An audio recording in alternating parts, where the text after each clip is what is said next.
أعوذ بالله من الشيطان الرجيم بسم الله الرحمن الرحيم السلام عليكم ورحمة الله وبركاته. إن الحمد لله نحمده ونستعينه ونستغفره ونعوذ بالله من شرور أنفسنا ومن سيئات أعمالنا. من يهده الله فلا مضل له ومن يضلل فلا هادي له وأشهد أن لا إله إلا الله وحده لا شريك له وأشهد أن محمدا عبده ورسوله لا نبي بعده. وبعد, kita akan melanjutkan bab yang masih terkait dengan bab akidah,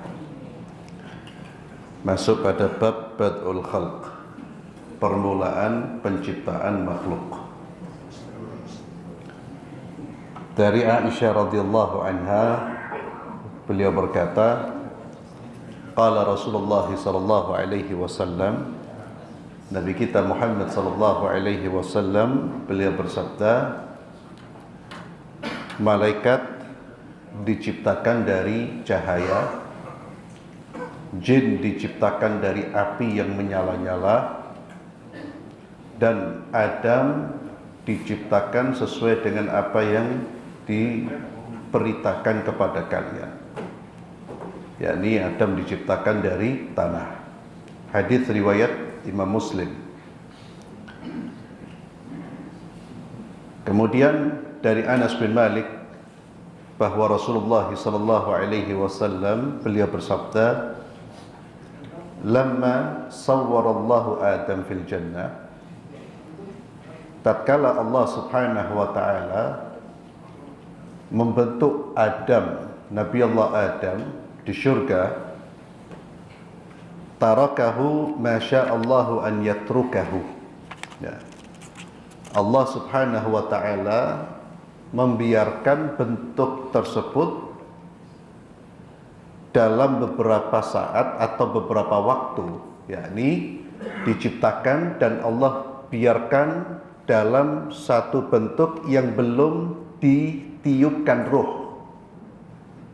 Jadi Allah ciptakan Adam, dibentuk Adam itu, namun belum ditiupkan ruh di dalam tubuh Adam. Allah biarkan masyaallahu an yatrukahu. Ya, ini kata para ulama, wa adhara suratahu fil jannah, tarakahu Allah ma sya'an yatrukahu bin waqtin ghairil ma'lum ala tilkal hal duna an yanfukha fihi ruh. Ya, jadi Allah tidak meniupkan ruh. Faja'ala iblis yutifu bihi. Ketika Adam diciptakan itu, yang belum ditiupkan ruh, iblis mengitari, ya, memperhatikan ciptaan baru ini, diperhatikan dari semua sisi. Yutifu bi, dia berputar. Yanzuru mahu, ya. Iblis perhatikan, ingin tahu ini makhluk apa. Diperhatikan, falamma ra'ahu ajwaf, tatkala iblis memperhatikan bentuknya Adam ini ada rongga kosong. Ajwaf itu sesuatu yang dalamnya kosong. Arafa annahu khuliqa khalqan la yatamalak. Maka iblis pun dari situ mengetahui ini telah diciptakan makhluk yang tidak bisa menahan diri dari syahwatnya. La yatamalak itu di sini dikatakan la yamlik nafsahu 'ani syahwat. Ya, ini makhluk yang tidak bisa menahan diri dari syahwat. Ada yang mengatakan la yatamalak artinya yang mudah goncang. La yatamalak, dia tidak punya kekuatan dalam satu prinsip, yang mudah goyang. Itu pandangan iblis ketika melihat Adam alaihi salatu wassalam. Hadis ini diriwayatkan oleh Imam Muslim di dalam kitab sahihnya. Kemudian dari hadis ini ikhwani fillah kita bisa mengambil pelajaran bahwa memang Allah menciptakan Adam tidak langsung ditiupkan ruh, ya. Tapi Allah ciptakan bentuknya terlebih dahulu. Apa hikmahnya? Wallahu a'lam bissawab. Kemudian di dalam hadis yang diriwayatkan oleh Imam Abi Dawud dan Tirmidzi dengan sanad yang sahih dari Abu Musa al-Asy'ari, beliau berkata, bersabda Rasulullah sallallahu alaihi wasallam, sesungguhnya Allah Azza wa Jalla menciptakan Adam dari tanah yang Allah genggam dari semua jenis tanah. Maka dari situlah anak Adam ini berbeda-beda sesuai dengan tanah-tanah tersebut. Ada di antara mereka yang berkulit ahmar, ya, merah. Ada yang berkulit putih, ada yang berkulit hitam, dan ada yang antara warna-warna tersebut. Wa baina dzalik. Ada yang sahal, ya, orangnya mudah, wataknya, tabiatnya mudah. Ada yang tabiatnya sedih, ada yang jelek, ada yang baik. Artinya anak Adam itu seperti kondisi tanah, baik warna maupun kekuatannya, keras, lembek dan seterusnya. Hadis riwayat Imam Abi Dawud dan Tirmidzi. Dan manusia memang membawa tabiat. Namun ingat, tabiat ini bisa dirubah. Orang memang ada yang punya tabiat mudah sedih. Ya, ini bisa diatasi, bisa dikontrol, bisa ditempatkan di tempat yang benar. Dengan apa? Dengan iman. Ada orang yang tabiatnya keras, Pak. Sejak kecil memang pemberani dia. Tinggal nanti dikontrolnya dengan apa? Dengan agama. Keberaniannya dialihkan ke tempat-tempat yang memang di situ dibutuhkan keberanian. Ya. Ada orang yang tabiatnya itu ya perasa. Ya. Ini pun bisa dikontrol, bisa dikendalikan. Semua bisa dirubah. Ya. Semua bisa dirubah, dan memang manusia diciptakan dengan tabiat yang bermacam-macam. Sosok Umar bin Khattab itu pemberani, keras, tegas. Ketika tersentuh dengan Islam, tercelupkan dengan celupan Islam, itu berubah ketegasannya, keberaniannya, bahkan hatinya menjadi lembut. Ketegasannya masih ada, tapi bertambah. Sifat baiknya adalah kelembutan. Lembutnya dengan apa? Dengan ayat-ayat Allah Azza wa Jalla. Lembut dengan orang-orang beriman. Jadi yang bisa berubah itu keimanan, agama, Quran. Dengan pendidikan iman. Jadi manusia memang tercipta dengan berbagai macam warna kulit, berbagai macam tabiat, ya, kata Nabi. Dan itulah mengapa kita tidak diperbolehkan mencela warna kulit seseorang, ya, menghina warna kulit seseorang, karena itu produknya Allah Subhanahu wa Ta'ala. Kita tidak boleh menghina bentuk fisik seseorang, ya. Kita tidak boleh melecehkan bentuk fisik seseorang. Kenapa? Karena itu produk ciptaan Allah Subhanahu wa Ta'ala. Dan memang alhamdulillah Islam itu tidak mengajarkan membedakan manusia dari fisik, dari warna kulit, ya. Ketika satu bangsa masih berkutat dengan rasisme, Islam sudah selesai masalah rasisme itu. Ya, bahkan rasis ini sampai sekarang masih ada di sebagian masyarakat yang katanya beradab. Beradab. Di sebagian masyarakat Amerika, di Eropa, rasisme masih muncul. Dan mereka masih berkutat, masih membicarakan tentang rasisme. Islam sudah selesai masalah itu, Pak. Manusia seperti Bilal bin Rabah, budak berkulit hitam dari Afrika, diangkat, ditinggikan derajatnya. Bagaimana dia dihormati oleh sahabat-sahabat yang lain, bahkan dari bangsawan. Dan Nabi SAW sudah menegaskan, laisa li arabiyyin fadlun ala a'jamiyyin illa bittaqwa. Tidak ada kelebihan orang Arab dibandingkan dengan orang non-Arab kecuali dengan takwa. Tidak ada perbedaan antara kulit putih dengan kulit hitam. Itu sudah ditegaskan oleh baginda Muhammad sallallahu alaihi wasallam. Ya. Nah, Islam sudah sejak awal, maka Islam ini ikhwani fillah agama yang paling beradab. Dan umat Islam harus bangga dengan ajarannya, dengan apa yang dibawa oleh baginda Muhammad sallallahu alaihi wasallam. Ya. Maka jangan melihat bangsa-bangsa kafir itu bangsa beradab. Adab apa yang mereka miliki? Jangan melihat mengagung-agungkan, oh bangsa beradab. Lah, bangsa jahiliyah. Naam, ada perbuatan-perbuatan baik yang ada pada mereka, betul. Tapi kekufurannya, penyembahan mereka kepada selain Allah, bahkan sikap-sikap mereka ketika sudah menghadapi umat Islam sudah kelihatan.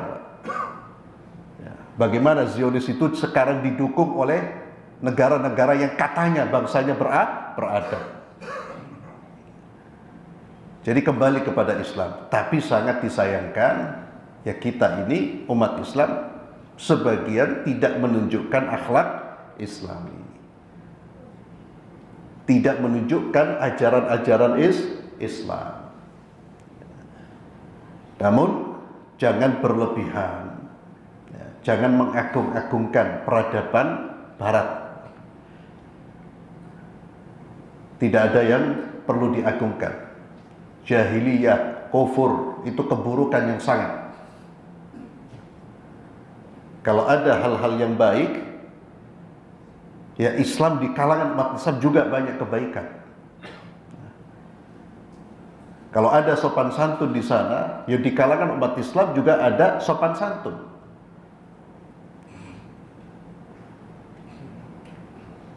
Ini hadis ikhwan fillah. Hadis tadi diriwayatkan oleh siapa? Imam Abi Dawud dan At-Tirmidzi dengan sanad yang sahih.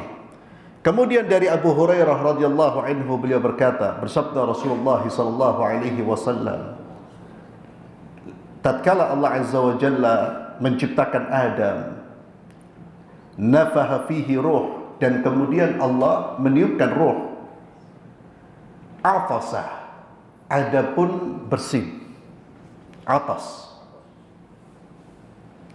Faqala alhamdulillah. Allah memberikan ilham kepada Adam untuk mengucapkan alhamdulillah. Fahamidallahu biiznih. Dia mengucapkan tahmid dengan izin Allah azza wa jalla. Allah pun menjawab ucapan Adam alhamdulillah, yarhamukallah ya Adam. Semoga Allah merahmatimu wahai Adam. Idhab ila ulaikal malaikah. Kemudian Allah menyuruh Adam untuk pergi menemui para malaikat. Ila mala'in minhum julus, di antara mereka yang duduk. Faqul, Allah perintahkan untuk mengucapkan salam kepada malaikat. Assalamu alaikum. Mereka menjawab, wa alaikassalamu wa rahmatullah. Thumma raja'a ila rabbih. Kemudian Adam kembali menemui Allah azza wa jalla. Lalu dikatakan, lalu Allah berkata, sesungguhnya salam tadi yang Allah ajarkan tadi itu adalah salammu dan salam anak keturunanmu di antara mereka. Lalu Allah Azza wa Jalla berkata kepada Adam, dan kedua tangan Allah tergenggam. Dan kita ketika membaca hadis-hadis seperti ini tidak boleh kemudian membayangkan. Satu, tidak boleh mengkaitkan. Yang kedua, tidak boleh menyamakan tangannya Allah seperti tangannya makhluk. Yang ketiga, tidak perlu mentakwil, tidak boleh mentakwil apapun selama tidak ada perintah, selama tidak ada ajaran, selama tidak ada ketegasan dari Rasulullah sallallahu alaihi wasallam. Maka ketika membaca Allah Azza wa Jalla, tangannya Allah, maka jangan kemudian dibayangkan atau ditanyakan. Lah, selesai. Sifatnya Allah kita imani sebagaimana apa adanya, kita isbatkan sebagaimana apa adanya, tanpa tidak boleh dengan diserupakan dengan sifat makhluk, ditanyakan bagaimananya atau ditafsirkan dengan penafsiran yang berbeda dari makna tekstualnya. Dan ini madhab ahli sunnah salafus salih. Sebelum umat Islam terkena racunnya ilmu filsafat dan ilmu kalam. Ketika masuk ilmu kalam, maka mulailah hadis-hadis seperti ini diotak-atik. Oh, gak bisa, kalau seperti ini berarti Allah serupa dengan makhluk. Kalau serupa dengan makhluk berarti harus kita takwil. Kapan itu terjadi, pemikiran seperti terjadi? Ketika umat Islam meninggalkan manhajnya sahabat Rasulullah dan terkena virusnya ilmu kalam. Itulah mengapa Imam Malik marah besar ketika orang-orang sudah mempermasalahkan riwayat-riwayat seperti ini, mulai diotak-atik, ditafsirkan, ditakwilkan. Imam Malik dan Imam Syafi'i dan para imam-imam ahli sunnah memberikan peringatan keras. Kenapa? Ilmu kalam inilah yang merubah-rubah kemudian. Maka tengok apa yang ditulis oleh Imam Ahmad dan imam-imam sebelumnya, sebelum munculnya ilmu kalam. Mereka semua tidak mempermasalahkan. Tangannya Allah tergenggam, Allah tangan, sudah selesai. Dapat dibayangkan, tak boleh dibayangkan. Ya apa ya tangannya Allah itu? Atau diserupakan, na'udzubillah. Ya. Maka baca, tetapkan, teruskan, lanjutkan. Ya. Tidak perlu berhenti kemudian memikirkan. Dijadikan bahan perdebatan. Itu bukan manhaj salafus salih. Maka tidak ada seorang sahabat pun ketika mendengar hadis ini kemudian mempermasalahkan. Loh, Allah punya tangan toh? Tidak ada. Karena adab mereka kepada Allah, adab mereka kepada Rasulullah Muhammad sallallahu alaihi wasallam.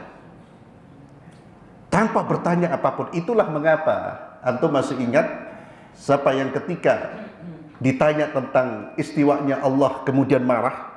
Siapa? Imam Malik. Kenapa Imam Malik sampai kemudian terdiam?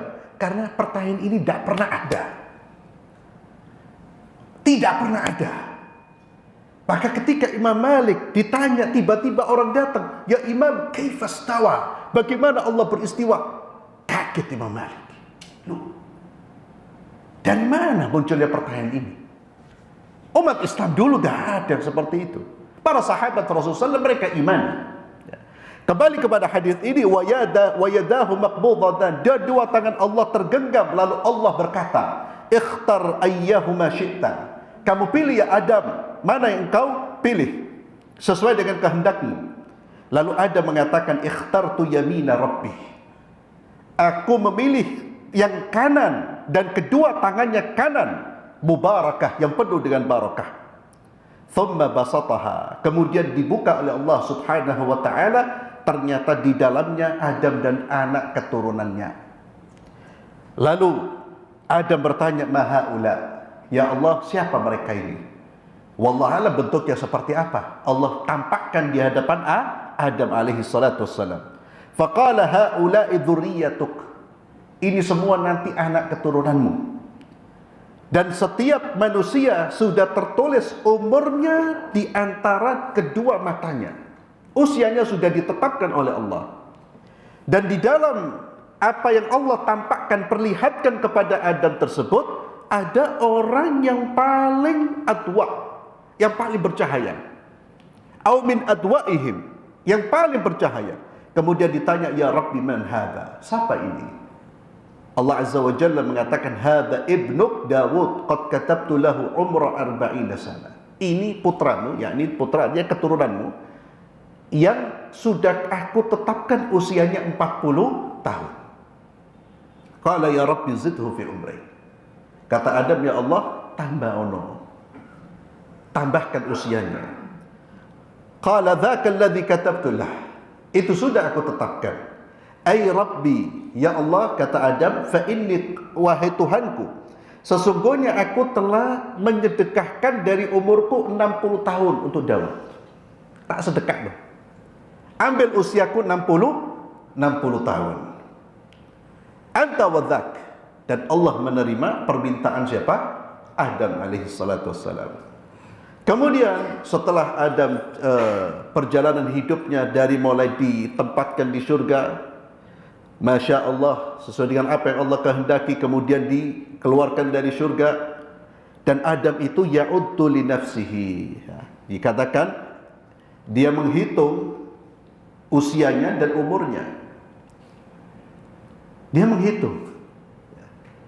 Kemudian ketika datang malaikat kematian, malaikat maut, Adam pun mengatakan, qad ajjalta, kamu tergesa-gesa, ya. Kesusu itu rumayani. Qad kutiba li alfu sana, aku sudah dicatat usiaku berapa tahun? 1000 tahun.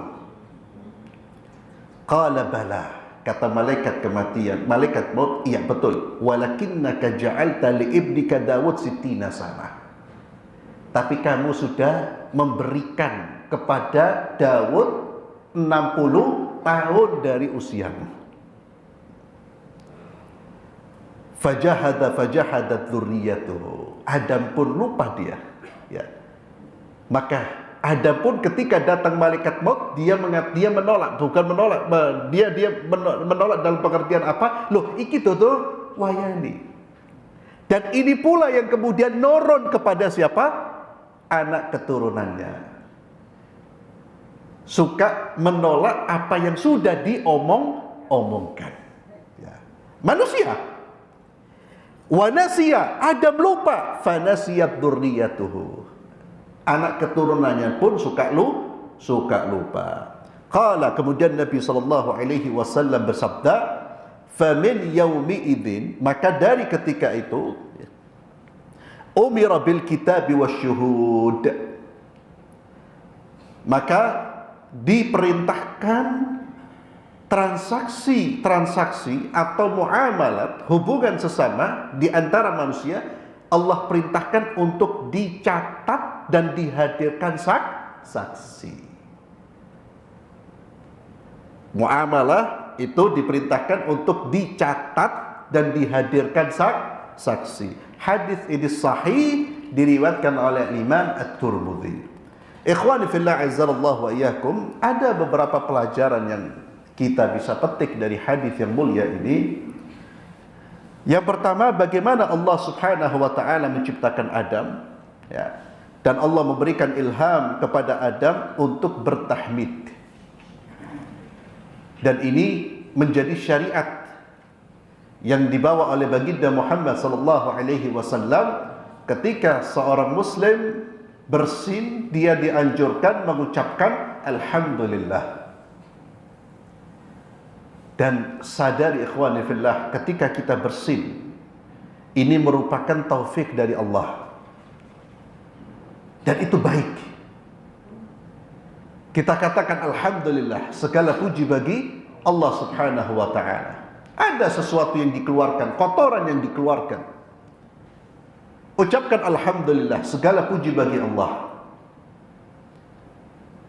Dan yang mendengar orang yang bersin ini dianjurkan untuk membalas dengan doa, yarhamukallah, semoga Allah memberikan rahmat kepadamu. Dan Nabi SAW menjelaskan, ditambahkan bagi orang yang bersin yang ketika mendengar yarhamukallah, dianjurkan dia membalas dengan doa, yahdikumullah wa yuslih balakum. Dan inilah indahnya ajaran Islam, di mana Islam mengajarkan kepada kita untuk saling mendoakan. Saling mendoakan kebaikan kepada saudara-saudara kita.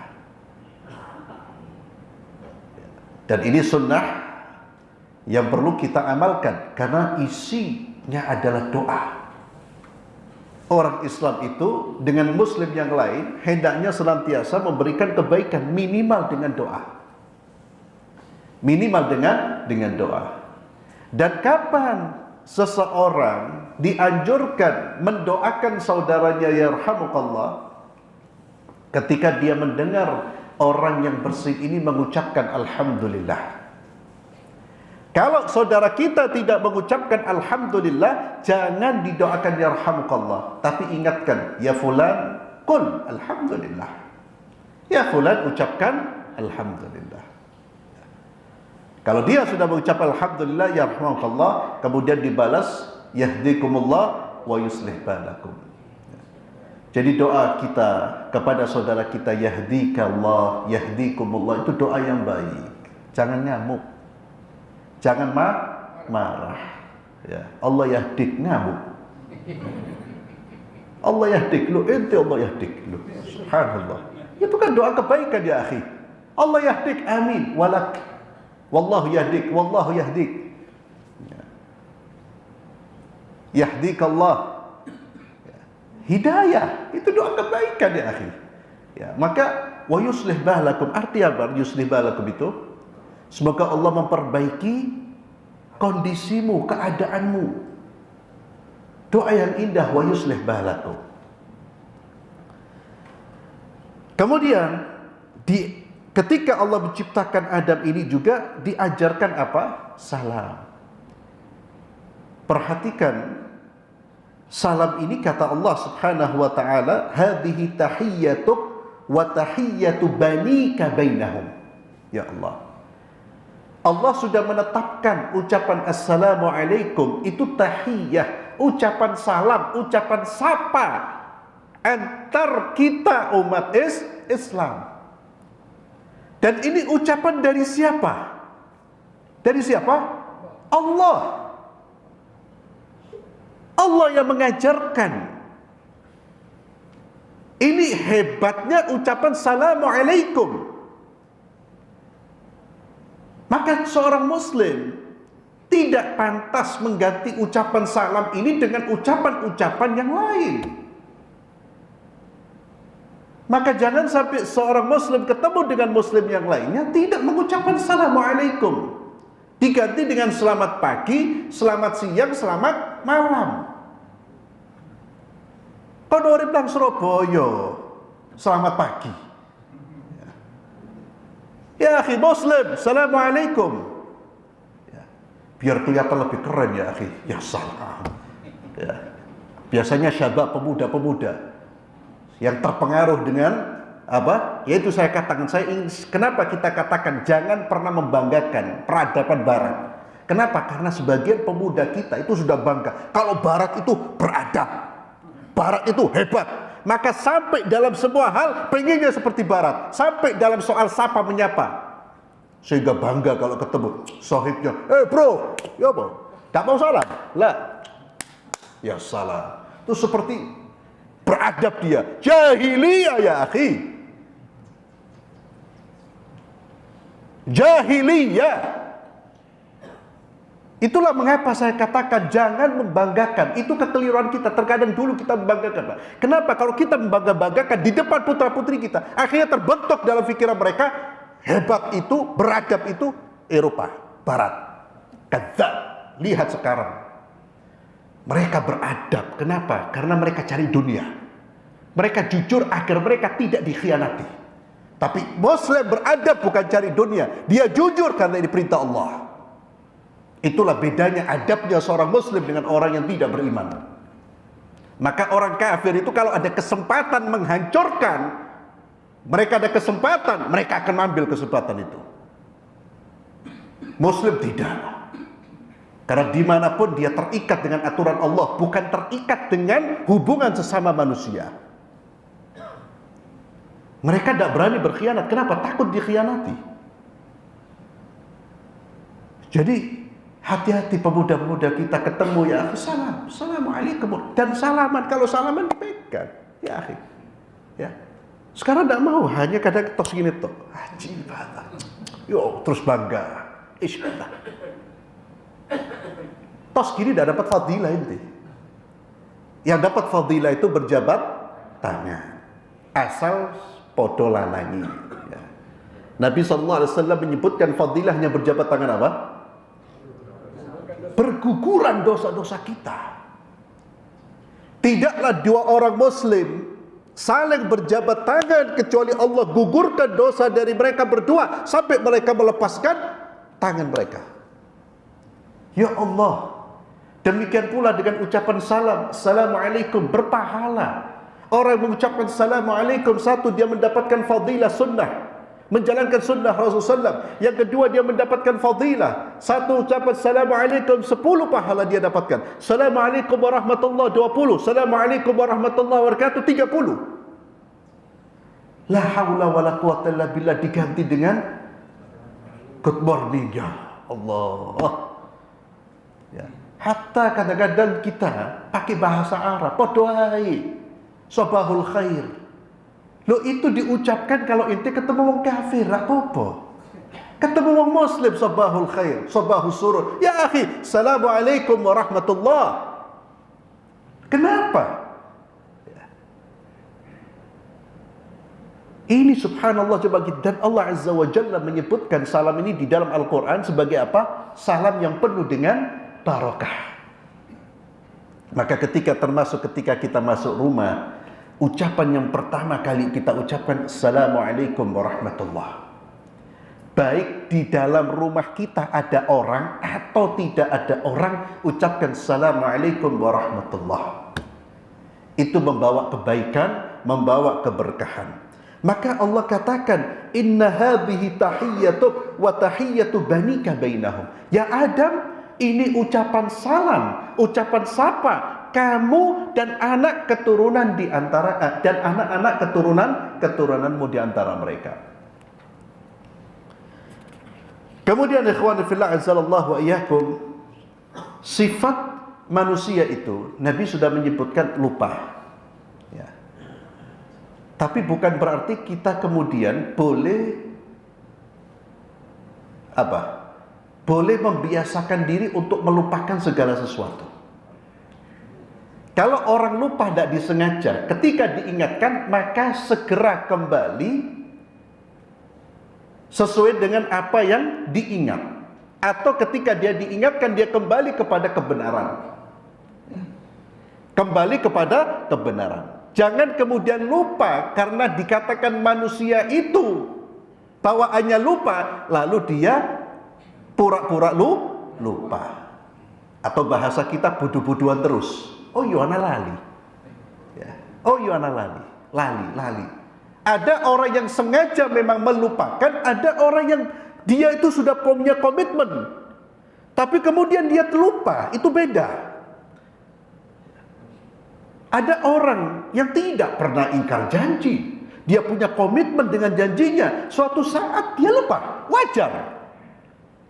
Yang tidak wajar itu lupa itu menjadi kebiasaannya. Oh, tidak wajar. Bahkan ini bisa jadi dia terkena virus yang lebih berbahaya dari corona, yaitu virus kemunafikan.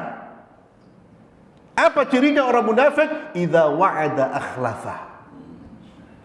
Penjanji ingkar. Meremehkan janji. Itu kena virus dia, Pak.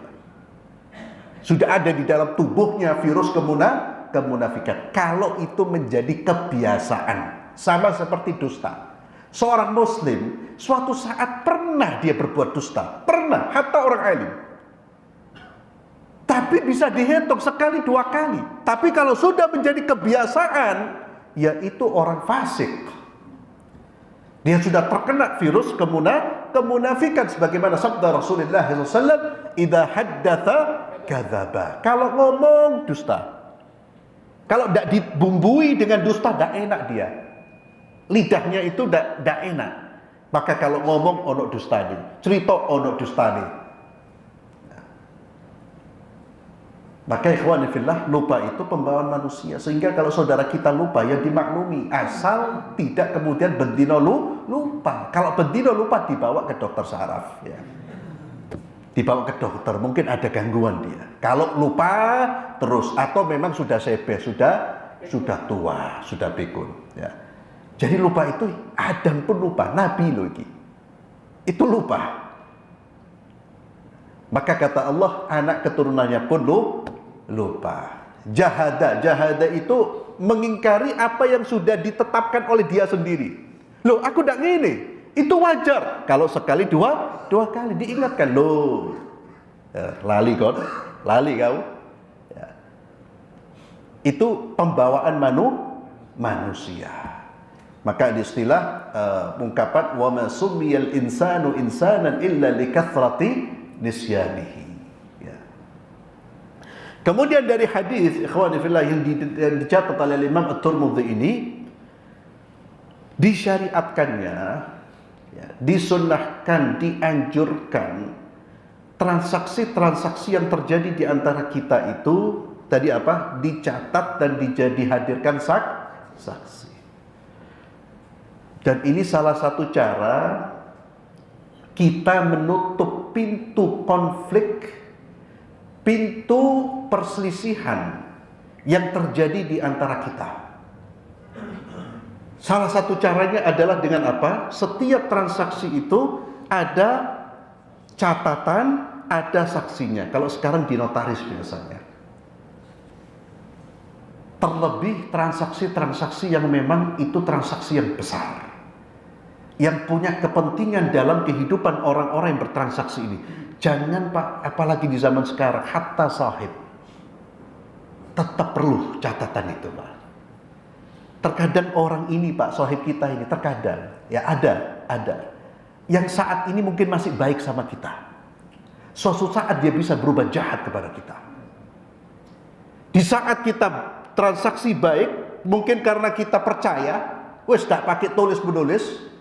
Tapi kemudian bertambah waktu, entah setan apa yang masuk di kepalanya, dia berubah. Bisa menjadi orang yang mengingkari transaksi yang sudah dibuat. Tapi kalau ada catatan, ada bukti, orang tidak bisa berkilah. Dan itu bisa dipermasalahkan di pengadilan. Zaman sekarang ini cari orang jujur susah. Orang baik yang sholat banyak, tapi orang yang jujur dalam soal keuangan itu sedikit. Artinya banyak orang Pak rajin sholat, tapi urusan fulus, wallah, lebih jahat dari Yahudi Pak. Sarahah, ya. Sarahah ini datang ke antum, masya Allah ya, tak bayar utang, mari ini hilang sudah, dikejar, bla bla bla bla bla. Tidak ada takutnya. Padahal 1 rupiah dia akan bertanggung jawab di hadapan Allah Azza wa Jalla. Maka agar menjaga tidak terjadinya permasalahan, itu disunnahkan itu dengan dicatat atau dihadirkan saksi. Bahkan catatan pun perlu ada saksi. Terkadang catatan ini kemudian diingkari. Itu bukan tulisan saya. Ya, bermacam-macam. Maka ini dianjurkan. Ya tentu kecuali kalau kita umpamanya kita transaksi umpamanya uang 1.000 rupiah, 2.000 rupiah tidak perlu. Ya terserah, boleh dia mau catat. Kita catat dulu notaris ya. Itu denana 50.000. Ya, tidak apa-apa. Tapi ya tergantung apa namanya. Mosok ngono itu sampai artinya apakah kehilangan 10.000, 50.000 Anda bisa bangkrut, bisa. Artinya transaksi-transaksi yang penting itu perlu sekarang ini, dan ini termasuk sunnah, ya sunnah. Dan di antara sunnah yang disunnahkan kepada kita semua adalah menulis wasiat. Ya, bahkan dianjurkan 2 malam berlalu jangan sampai belum ada wasiat yang tidak tertulis di balik bantal kita. Wasiat itu wasiat apapun, ya entah itu utang-utang kita ditulis, ya. Atau mungkin orang punya hutang sama kita, boleh kita tulis ya. Tapi dikonfirmasi nanti. Untuk apa? Agar muamalah ini bisa dijalankan dengan baik. Terlebih lagi kita yang punya hutang, itu paling penting. Ditulisnya sekarang, jangan nunggu sakratul maut. Karena sakratul maut itu terkadang datang dengan tiba-tiba. Karena hutang itu berbahaya, ikhwan. Ya. Karena sekali lagi mohon maaf, afwan. Dan ini saya bicara karena real. Kalau tidak real saya tidak bicara. Karena tidak semua anak ahli waris itu punya hati yang baik. Tidak semuanya mau tahu utang bapaknya berapa, tidak semuanya, Pak. Ya.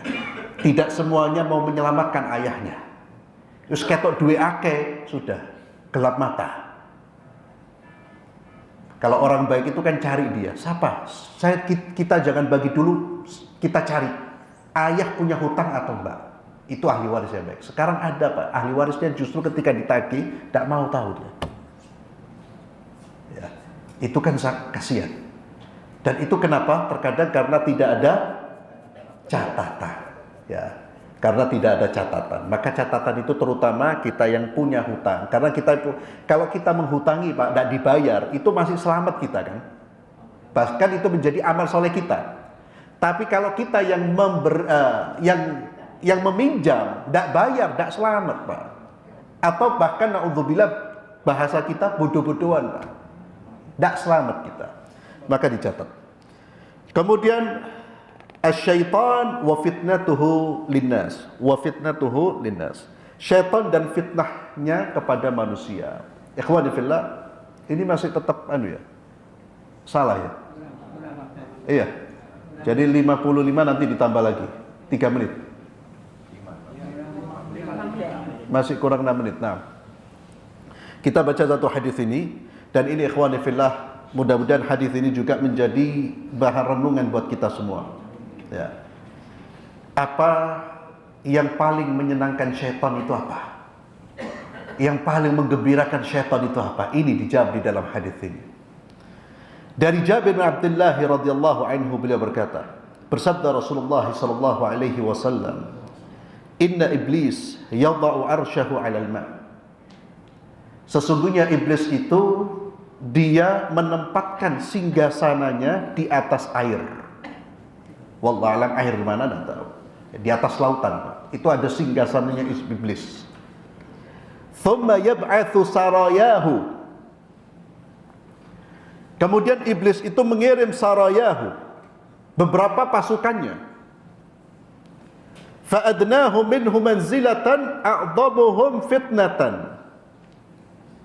Dari pasukan yang dikirim oleh iblis ini, nanti yang paling dekat posisinya dengan iblis, ya, iblis itu makhluk yang paling abadi, ya, abadi dalam pengertian sebelum kiamat, karena dia tidak mati sampai datangnya hari kiamat.